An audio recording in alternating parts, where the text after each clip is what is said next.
obviously, everyone's here seen Darren Aronofsky's The Wrestler, right? With Mickey. Yeah, what a pop. Oh yeah. I mean, but that's pretty realistic to those kind of like house extreme matches. You're gonna die. Like and I mean everything about that is realistic. Even when they go backstage and all of your other coworkers are giving you applause because that takes balls and that takes a will that there's a lot of wrestlers who won't do that. And the way the movie won't tell you if he dies. And then the EMTs come in and they're literally pulling staples out of you. Yeah.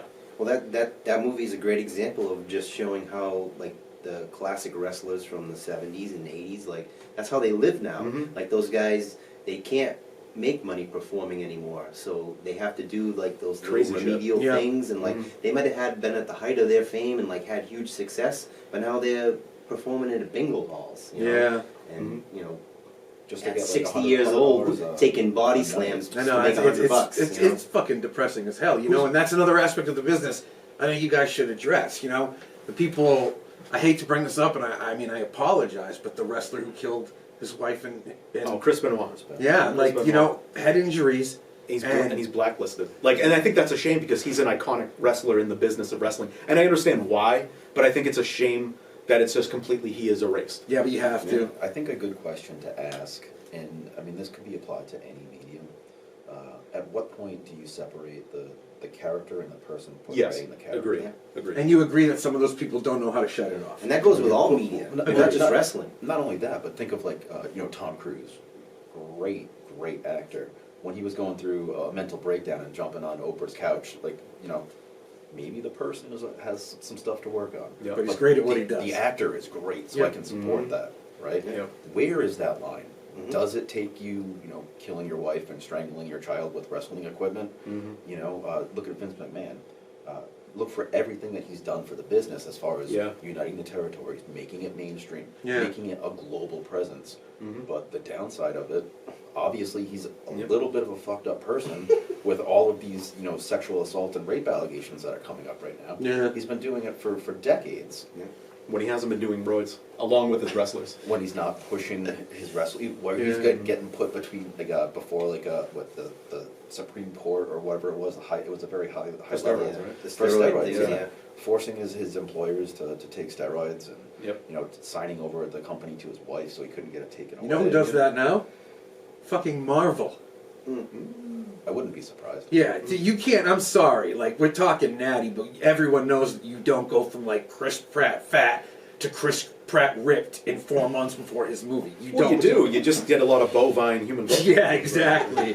But and I think that's one of the HGH worst parts of wrestling and MMA and any contact sport like that is you're taken care of when you're at the top, and then you're fucking just thrown away. And unfortunately, people who have concussive injuries. That's bad news. That can cause a lot of other mental problems. We have that iconic sad event that went on in Fall River, Massachusetts. Scott Hall.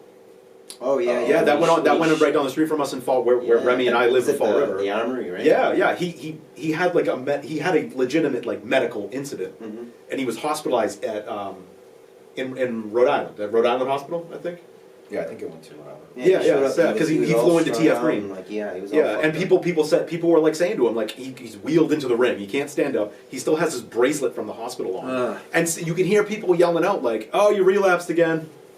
And he's out of his mind because he's on doped up. And they're just putting him in. And they just put him through. And the shame on that promoter. He just didn't want to lose money. And this guy literally fucking 8, 9, 10 years before that was on top of the fucking world. That's what I mean. They get disregarded. Unless you're now another thing for me to mention, for you guys to kind of expand upon, is a lot of wrestlers who try to get into film, because many of the bigger iconic ones do, name a Hulk Hogan movie that doesn't suck. Name a Hulk Hogan movie. Suburban Commando. Suburban Commando. I know, it's a classic. So if you watch the beginning of the movie, just off note, have you noticed there's a guy on the side of the road, and when the camera goes by, he throws his dog into a fucking pond. It's insane.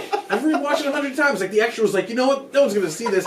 Whips his dog. So next time you're watching that. But The Rock. The reason I'm asking is The Rock just did it in a way that's far more successful. Yeah. And do you think, with Roman Reigns, obviously, they want the same thing. You want to produce a human that will just make millions for your organization, right? Listen, you want to be able to recreate that, but I don't think anyone's going to. Yeah, that's why I bring it up, because so many try. I mean, Bautista is another amazing. I love Batista. He's a great actor. The Rock isn't a great actor. The Rock plays The Rock.